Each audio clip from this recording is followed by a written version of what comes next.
Game settings. Lower graphical settings. Reduce demanding settings like resolution, textures, shadows, and anti-aliasing.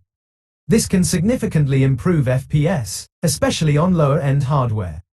Turn off unnecessary effects. Features like motion blur or bloom can be visually appealing but consume resources. Try disabling them to see if it helps. Optimize system performance. Close background applications. Unnecessary programs running in the background can steal resources needed by content warning. Close them before launching the game. Update graphics drivers. Outdated graphics drivers can lead to performance issues. Update your drivers to the latest version from your graphics card manufacturer's website, NVIDIA, AMD, or Intel. Adjust Windows power settings. Ensure your power plan is set to high performance for maximum processing power. Advanced options. Proceed with caution.